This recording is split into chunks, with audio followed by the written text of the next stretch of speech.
Bonjour et bienvenue dans La Pellicule d'Argent.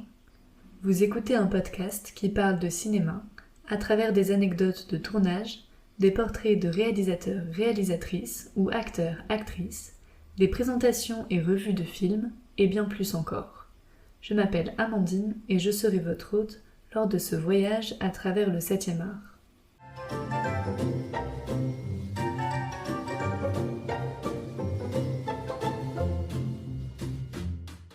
Quelle joie de vous retrouver enfin pour ce 4e épisode.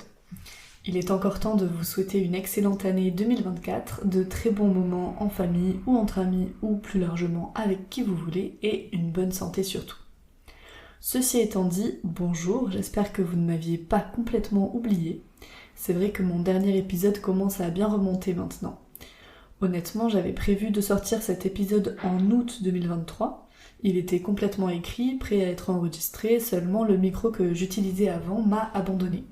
Il s'est mis à grésiller fortement, donc je n'ai pas pu enregistrer quand je voulais. Je m'étais dit que ce n'était pas grave, que j'allais enregistrer avec le micro de mes écouteurs, même si la qualité du son allait en pâtir fortement. Seulement, entre-temps, il y a eu le festival d'Angoulême, donc je me suis dit que j'allais en profiter pour l'ajouter dans cet épisode, et avec la rentrée, les nouveaux projets de travail, etc., je n'ai pas pris le temps de m'y remettre, et franchement, je n'avais pas du tout envie d'enregistrer sans un bon micro. Comme vous pouvez le constater ou l'entendre, la qualité audio est très bonne, et pour cause, grâce au Père Noël, j'ai pu enfin m'acheter un bon micro. Ça m'a donné la motivation de m'y remettre, donc me revoilà.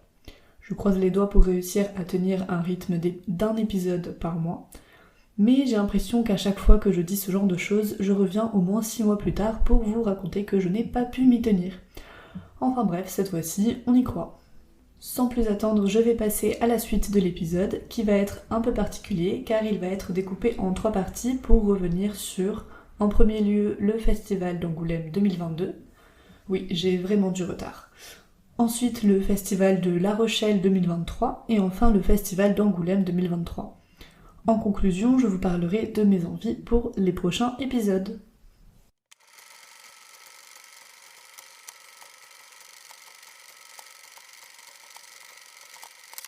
La 15e édition du Festival du film francophone d'Angoulême a eu lieu du 23 au 28 août 2022.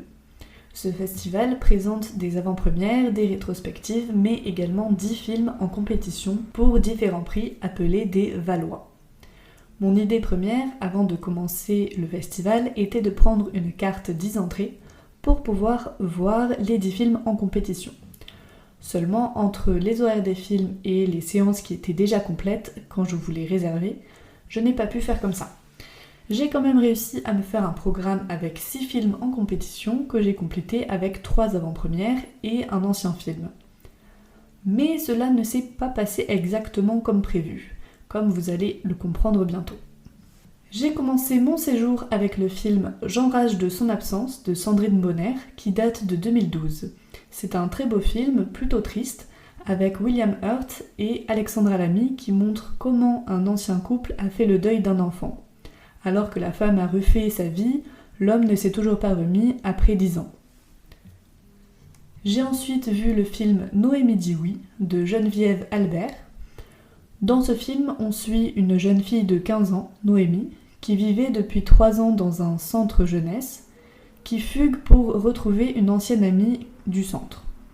Elle se retrouve dans une bande de délinquants et tombe amoureuse de Zach, qui s'avère être un proxénète qui va inciter Noémie à se prostituer. Elle refuse au premier abord, puis Noémie dit oui. Le film est bien réalisé et montre les dangers de ce milieu.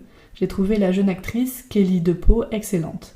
Elle a d'ailleurs reçu une mention spéciale pour le Valois de la meilleure actrice. Le film a quant à lui été récompensé du Valois des étudiants francophones.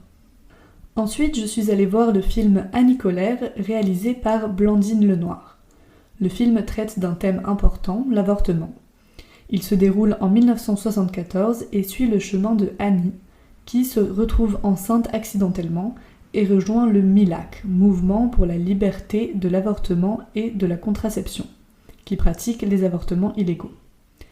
Annie se retrouve avec un groupe de femmes qui vont toutes avoir recours à l'avortement. Seulement voilà, comme je l'ai dit au début de l'épisode, tout ne s'est pas passé comme prévu. Alors que dans une scène, une femme entrait dans les détails pour expliquer le processus de l'intervention, je me suis sentie mal et je me suis évanouie dans la salle.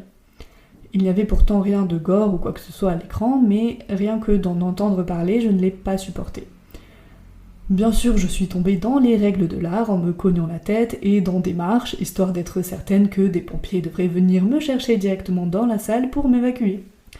Je me souviens de ce moment complètement lunaire, j'ai dû perdre connaissance même pas une minute, mais comme je m'étais cogné la tête, les gens autour de moi ont refusé, et probablement à juste titre, que je me lève et une femme qui se trouvait être aide-soignante m'a maintenu la tête dans ses mains jusqu'à l'arrivée des pompiers. Elle me rassurait et m'a bien aidée, je n'ai pas su son nom mais je la remercie grandement. Une autre femme a voulu me rassurer par rapport au film en disant que je pourrais voir une autre projection. Je ne me suis pas gardée de lui répondre « Non merci, sans façon, une fois me suffit ». Tout ça dans la salle avec le film qui continuait pour les autres spectateurs que j'espère ne pas avoir trop dérangé avec mes péripéties. J'ai fini la soirée à l'hôpital mais tout allait bien, je ne m'étais pas vraiment blessée, j'étais juste un peu sonnée. J'avais prévu de voir le film Le 6e enfant le lendemain matin mais j'ai annulé pour me reposer. Dommage, c'est ce film-là qui a gagné le Valois du public. Ensuite, je suis allée voir Arlette, réalisé par Marie-Lou Wolfe. Ce film se déroule au Québec et plus précisément au sein de l'Assemblée nationale. Une jeune femme, Arlette Saint-Amour, qui est directrice d'un magazine de mode populaire, est nommée ministre de la Culture pour rajeunir l'image du gouvernement. Elle se retrouve en confrontation avec le ministre des Finances. Le film met en scène le pouvoir de l'image en mettant en opposition ces deux figures. J'avais bien aimé voir ce film, bien rythmé et avec un peu d'humour. J'ai ensuite vu Le Bleu du Caftan, réalisé par Mariam Touzani. Dans ce film, on suit le couple formé par Halim et Mina au Maroc qui tiennent un magasin traditionnel de caftan. Alors que la maladie de Mina s'aggrave, l'arrivée d'un jeune apprenti fait ressurgir l'homosexualité d'Halim qu'il avait toujours cachée. Un film doux et poétique sur l'amour sous toutes ses formes. Le 6e film que j'ai vu est Habib la grande aventure, réalisé par Benoît Mariage. Il met en scène la vie d'un jeune acteur, Habib, qui rêve de trouver sa place dans le cinéma. Un jour, il décroche un rôle aux côtés de Catherine Deneuve. Un film plutôt sympathique à voir, mais dont je n'ai pas gardé un souvenir impérissable. Le film qui a obtenu le Valois de Diamant est Les Pires, de Lisa Akoka et Romane Guéret, que j'ai vu à La Rochelle en 2022 et dont j'ai parlé dans le 3e épisode du podcast. Les derniers films que j'ai vus étaient des avant-premières. Comme j'avais annulé une séance, j'ai pu récupérer une entrée et j'en ai profité pour inviter ma petite sœur au film suivant car je séjournais chez ma famille. Le film en question est Reste un peu de Gad Elmaleh. Il prend la forme d'un docu-fiction et c'est en même temps une comédie. La famille de Gad joue son propre rôle. On suit l'histoire de Gad Elmaleh qui rentre en France dans sa famille après 3 ans aux États-Unis et se pose beaucoup de questions sur la religion. Un film plutôt simple mais qui fait passer un bon moment. Gad Elmaleh était présent en début de séance. C'était chouette de le voir en vrai, il est très drôle. Il a parlé du fait qu'on dit souvent qu'au cinéma, le plus dur est de travailler avec des animaux ou des enfants. Il a dit que c'était faux, que travailler avec ses parents était bien pire. La deuxième avant-première que j'ai vue est Maria rêve de Lauriane Escafre et Ivo Muller. Dans ce film, le personnage de Maria est interprété par Karine Viard. Maria est une femme de ménage timide et maladroite qui se retrouve affectée à l'école des Beaux-Arts. Elle fait la rencontre de plusieurs élèves et du gardien Hubert. Aux côtés de ces personnes fantasques, créatives et spontanées, Maria se révèle et s'affirme. Un très beau film plein de vie qui donne une humeur créative. Le dernier film que j'ai vu durant ce festival est Les Femmes du Square de Julien Rambaldi. Dans ce film, on suit le personnage de Angèle, interprété par Aïe Aïdara, une jeune femme ivoirienne qui se fait entendre par sa tchatche et son culot, qui se retrouve embauchée comme nounou d'un garçon des beaux quartiers. Quand elle apprend la précarité des conditions de travail des nounous qu'elle rencontre, elle prend les choses en main pour changer les choses. Un film drôle, intéressant et rafraîchissant. Voilà qui termine mon retour sur le festival d'Angoulême 2022. Comme prévu, la deuxième partie est consacrée à mon retour sur le festival de La Rochelle 2023.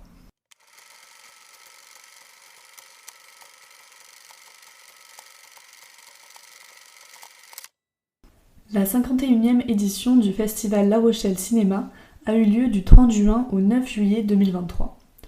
Cette année, je ne suis pas restée les 10 jours du FEMA, donc je n'ai pas pris la carte illimitée, mais j'ai quand même pu faire un très agréable séjour en amoureux où nous avons pu voir 5 films.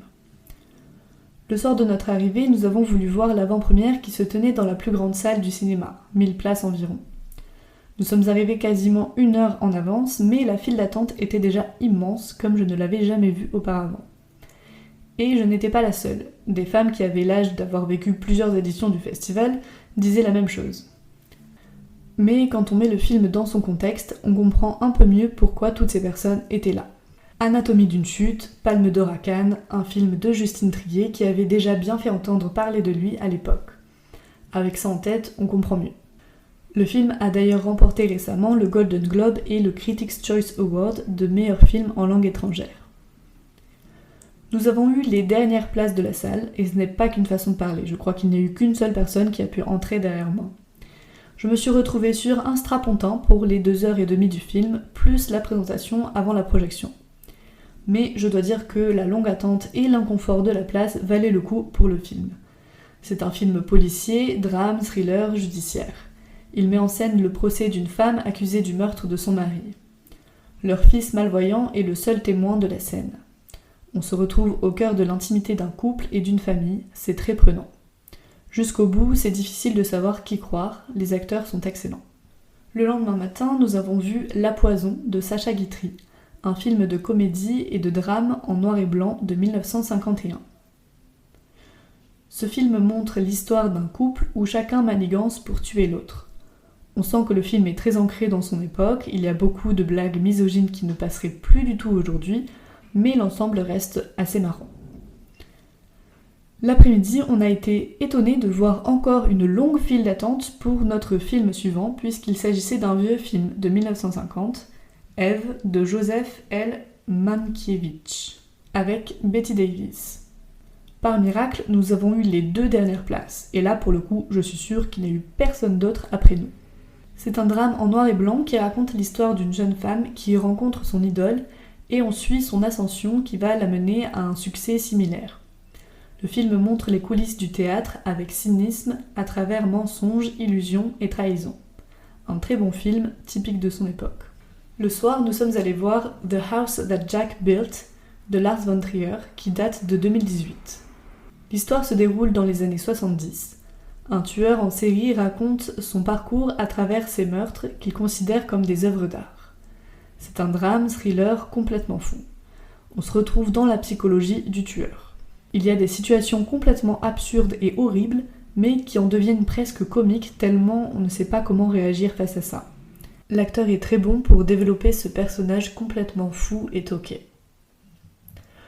Enfin, le lendemain matin, nous avons vu Les Malheurs d'Alfred, réalisé et interprété par Pierre Richard. C'est un film comique et burlesque de 1972 dont le point de départ est Alfred, un architecte malchanceux qui enchaîne les échecs. Quand il décide d'en finir en sautant d'un pont, il fait à la place la rencontre d'Agathe, une présentatrice télé dépressive. La chance semble tourner pour Alfred. Les gags sont très simples et fonctionnent bien. J'ai passé un bon moment. J'ai juste trouvé la fin un peu longue, il ne se passait plus grand chose à mon goût. Mon séjour à La Rochelle a été encore une fois très agréable, j'y serai à nouveau l'an prochain avec grand plaisir. Mon retour sur le FEMA 2023 s'achève maintenant, nous allons donc passer à la 3e et dernière partie de ce podcast.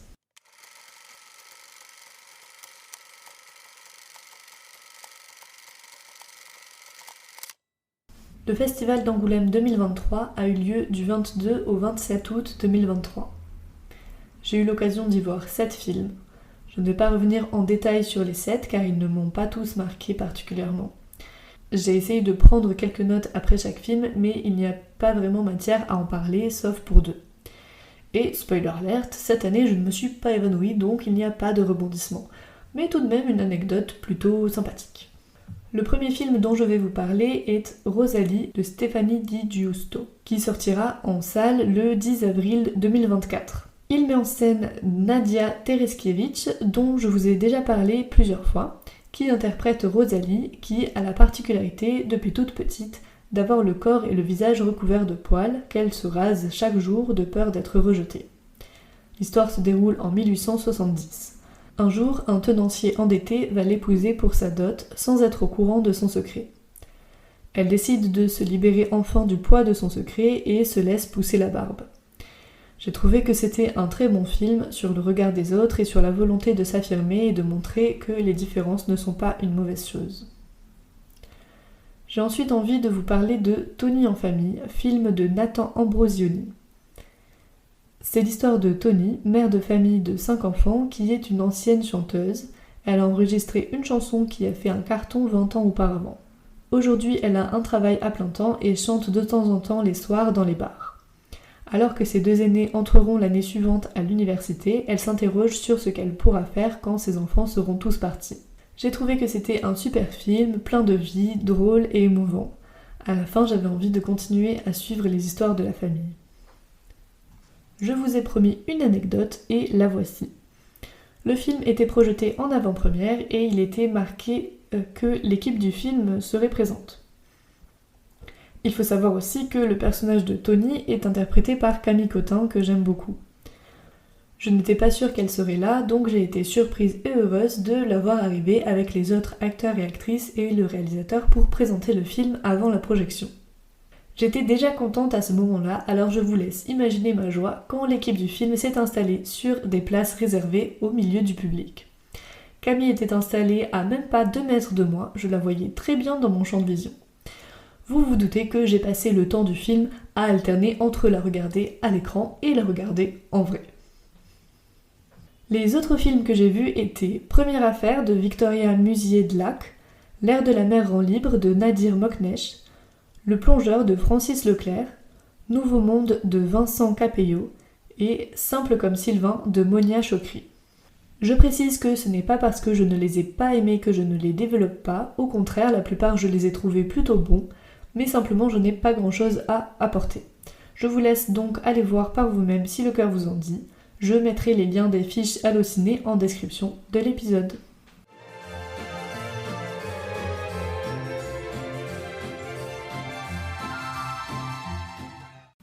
Merci d'avoir écouté cet épisode jusqu'au bout. Je suis enfin à jour pour les festivals. Cela veut donc dire que je vais pouvoir préparer des épisodes en respectant bien les parties que je veux faire, à savoir une première partie plutôt anecdote, une deuxième consacrée à une personne, acteur, actrice, réalisateur, réalisatrice, comme j'ai pu faire pour Audrey Hepburn, Alain Delon et Brad Pitt, et une dernière partie sur les derniers films que j'ai vus. Et peut-être même de temps en temps des parties spéciales sur certains thèmes, par exemple une saga particulière ou sur un genre de film. Je ne sais pas très bien, mais j'ai quelques idées. J'ai déjà en tête plusieurs personnes dont je voudrais parler, mais si vous avez des envies particulières, je peux les prendre en compte. Vous pouvez me contacter sur Instagram ou par mail à l'adresse lapelliculedargent@gmail.com. Vous trouverez les liens en description. À bientôt!